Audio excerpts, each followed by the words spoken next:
Ladies and gentlemen, welcome back to our second session of the day. It's wonderful to see so many of you here. My name is Uta Steiger. I'm Deputy Director of UCL's European Institute, and as such we're co-hosts of today's conference. You will have heard quite a lot on the case of Catalonia as it was presented by speakers this morning from slightly different perspectives, perhaps. We have some discussions on that. We would like now to move on and complement that session by looking at a particular and rather crucial element in the debate, which is, of course, the European perspective. It was mentioned already earlier that it can't be missed in this discussion what the EU's perspective vis-à-vis a potential secession might be, whether it be in the case of Catalonia or indeed Scotland.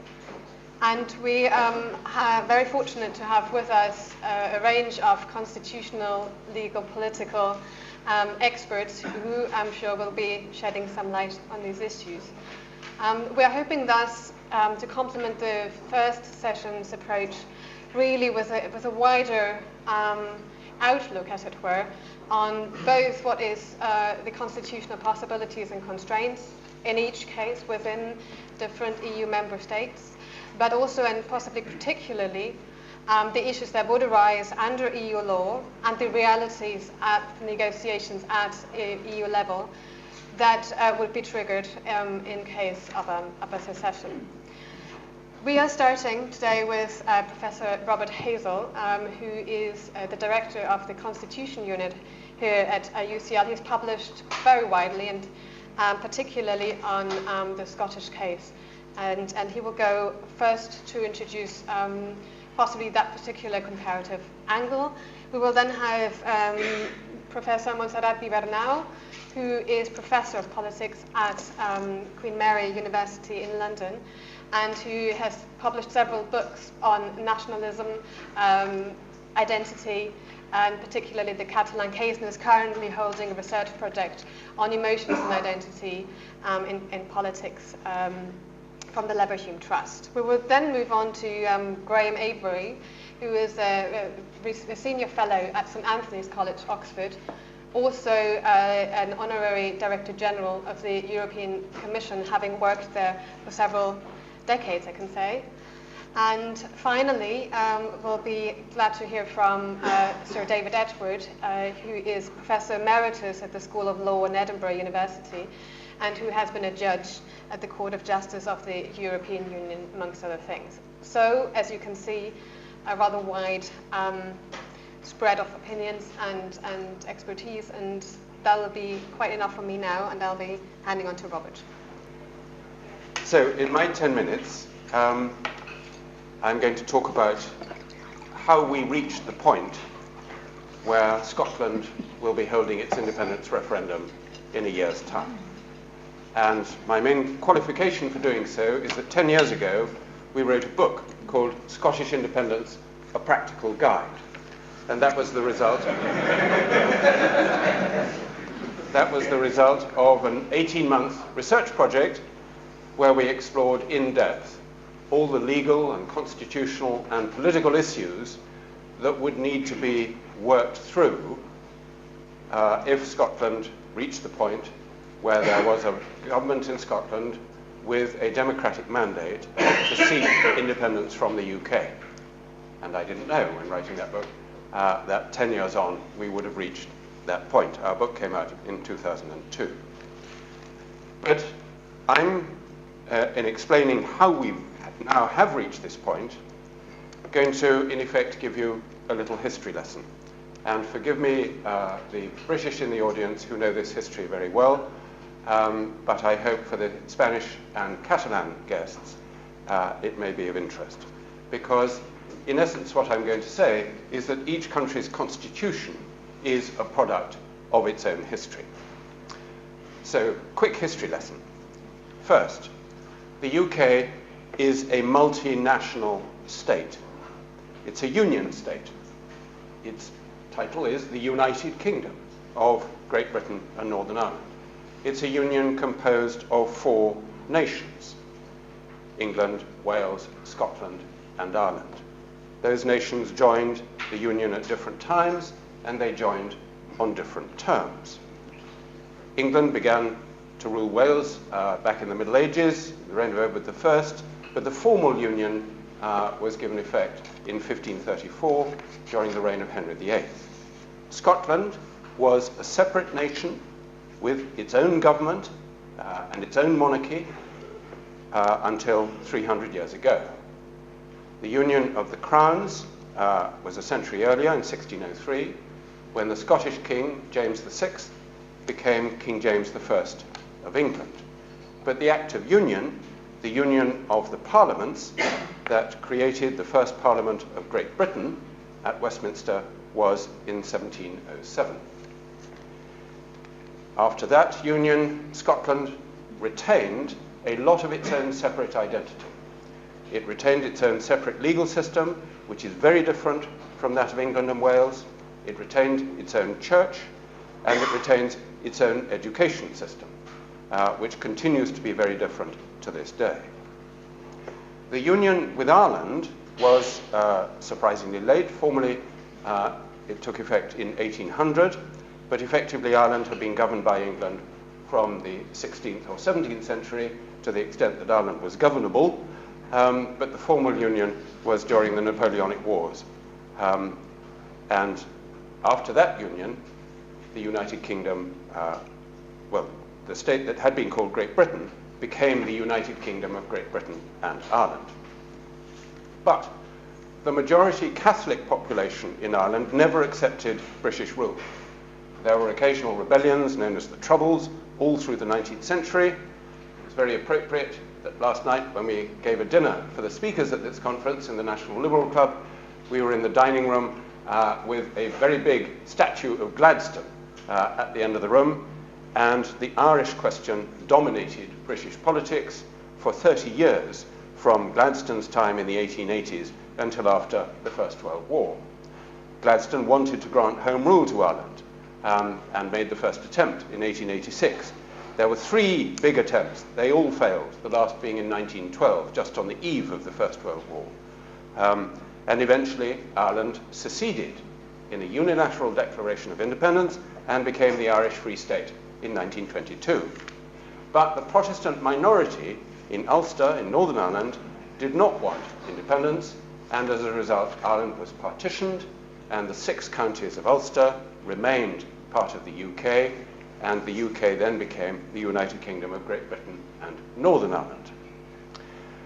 The loss of Ireland led Britain, the British government, to be realistic about the possibility of other nations within the UK wanting to become independent, starting with Northern Ireland. Because from the start it was realized that Ireland, the people of Southern Ireland, wanted a united Ireland, and there was the dream that one day Northern Ireland might want to join with the South. So guarantees were given to the people of Northern Ireland that that would not happen without their consent. And you find that in successive pieces of legislation passed by the Westminster Parliament. The Ireland Act of 1949 said that Ireland would not be reunited without the consent of the Northern Ireland Parliament. And when that Parliament was prorogued in 1972, a new act was passed, the Northern Ireland Constitution Act of 1973, which said that Ireland would not be united without a referendum in Northern Ireland. And the first ever referendum to be held in the UK was a referendum in Northern Ireland held in 1973, in which the people of Northern Ireland voted by a majority to remain part of the United Kingdom. So, we have granted a right of self-determination to the people of Northern Ireland. And having granted that right of self-determination to Northern Ireland, we cannot deny it to the other nations of the UK. And successive British Prime Ministers, including very strongly unionist Prime Ministers, like Margaret Thatcher, like John Major, have said, if the people of Scotland ever want to become independent, we won't stand in their way. And it makes it easier for Prime Ministers to say that, because we don't have a written constitution, We don't have any articles like the famous Article 1 of the French Constitution, which says France is a single and indivisible republic. And so we can adapt our constitution to the realities as we go along. Let me now come, in my last 3 minutes, to Scotland and the Scottish National Party. The Scottish National Party, the SNP, began winning seats in the Westminster Parliament in the 1960s. By 1970, it had won 11 seats. And the government response was to offer not independence, but what we came to call devolution, what Gladstone called Home Rule, in Spain, autonomía. And the first attempt to grant devolution to Scotland in the 1970s failed, but the second attempt in the new Labour government, led by Tony Blair, that took office in 1997, succeeded. And one of the first acts of that government was to pass the Scotland Act, which created the Scottish Parliament. That Parliament began in 1999, together with legislative assemblies, which were also created in Wales and in Northern Ireland. And in the first 8 years, from 1999 to 2007, the first 2 terms of the Scottish Parliament, it had a government which was a coalition government of Labour and the Liberal Democrats, 2 unionist parties. But in 2007, the Scottish National Party did well, and they became the largest single party in the Parliament, with 47 seats, and they formed a minority government. In 2011, they did even better, and they gained an overall majority in the Scottish Parliament.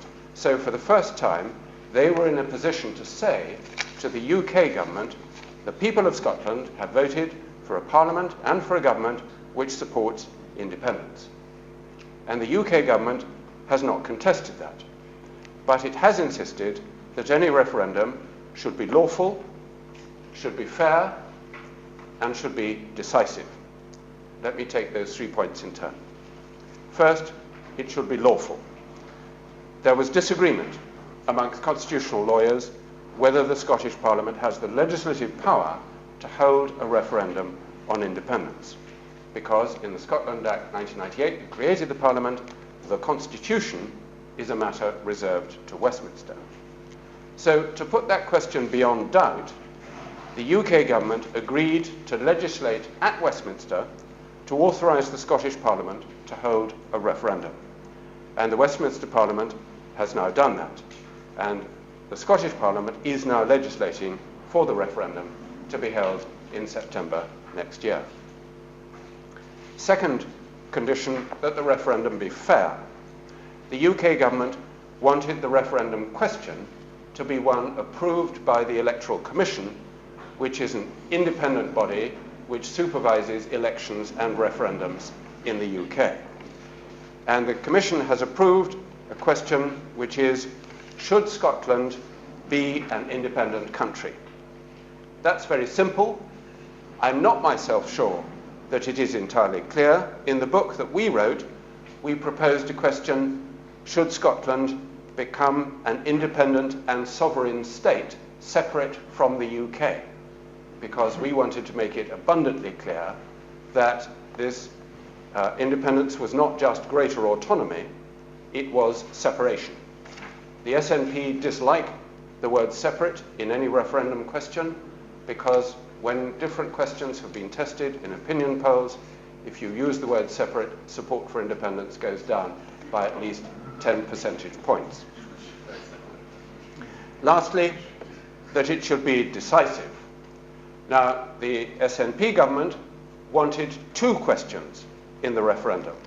They wanted a second option, that the Scottish Parliament and government should be granted much more power, what in shorthand has become known as devolution max. And the UK government resisted that, saying that would confuse the referendum debate and there should be a single question, independence, yes or no. And that argument the UK government has won, and David Cameron supposes that the referendum will decide the issue of Scottish independence once and for all. The last point I want to suggest to you is I don't think it will. It might resolve it at best for a generation, but these kind of issues are never-endings. the Scottish question will always be with us, just as the Irish question is still in effect with us, because the people of Northern Ireland will be asked again one day whether they want to become reunited with Southern Ireland. And if we had a conference on these issues in 100 years' time, we could still, I think, be debating both the Catalan question and the Scottish question. Thank you very much.